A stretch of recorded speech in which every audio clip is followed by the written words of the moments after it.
ఏంటమ్మా కాళ్ళు పోయాయా? చక్రాల కుర్చీలో తిరుగుతున్నావు? చేసిన పాపం ఊరినే పోతుందా అక్క? అందుకే ఆ భగవంతుడు శిక్ష వేసినట్టున్నాడు పాపం. రై మర్యాదగా వెళ్ళిపోతే ఇక్కడి నుంచే. అమ్మో భయం వేసేస్తుంది బాబు. అంత కోపంగా చూడకండి బాబు.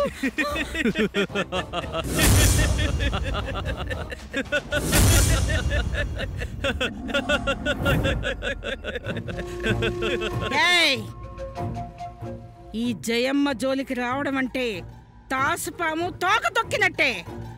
ఇదిగో ఈ రోజు నిన్ను వదిలిపెట్టే సమస్య లేదు. వద్దు జయమ్మ, బొస్సలు కొట్టకు. నేను కోట వెయ్యాల్సి వస్తుంది. మీరు ఊరుకోండి. చూడండి, జరిగిందేదో జరిగిపోయింది. ఆ రోజు మీ మీద చేయి చేసుకున్నందుకు నా భర్త క్షమాపణ చెప్పారు. కొరడా దెబ్బలు కూడా తిన్నారు. దయచేసి ఆ విషయం వదిలేయండి. ఏంటమ్మా కొరడా దెబ్బలు తిన్నాడా?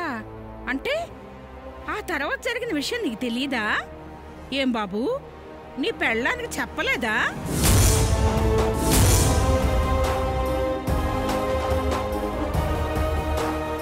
ఏంటండి ఆవిడ చెప్పేది?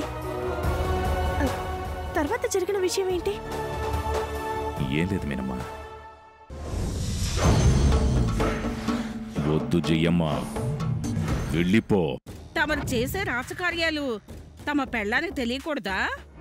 అంటే నామోషయా లేకపోతే భయమా?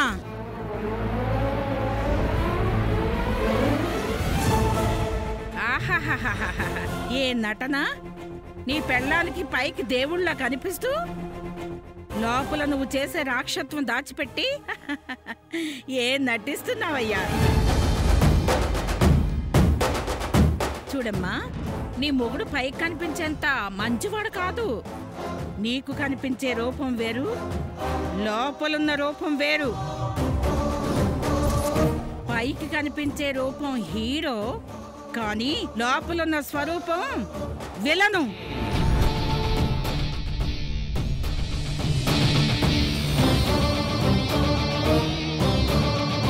చూడండి, మీరు అనుకుంటున్నట్లు నా భర్త అలాంటి వారు కాదు. మీరేదో తప్పుగా ఊహించుకున్నట్టున్నారు. దయచేసి వెళ్ళిపోండి. తప్పుగా ఊహించుకుంటుంది మేం కాదు, నువ్వు. నీ భర్త ఏదో గొప్పవాడు అనుకుంటున్నావేమో. ఈయనేమో నీ మీద చేయి చేసుకున్నావని తెలిసి మా ఇంటికొచ్చి మా తమ్ముళ్ళని కుంపేశాడు.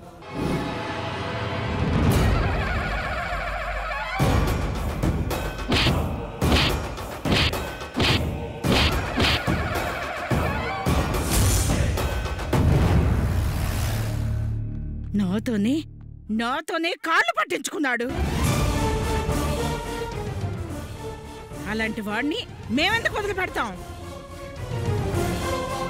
ఏమండి, వీళ్ళు చెప్పేది నిజమేనా?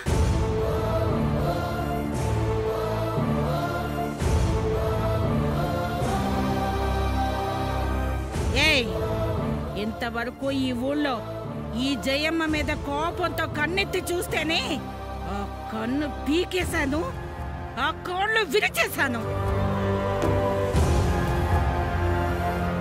అలాంటిది నా ఇంటికొచ్చి నా మీద చేయి చేసుకుంటావా? నిన్ను వదిలిపెట్టను. రేయ్ అక్క, ఏమండి?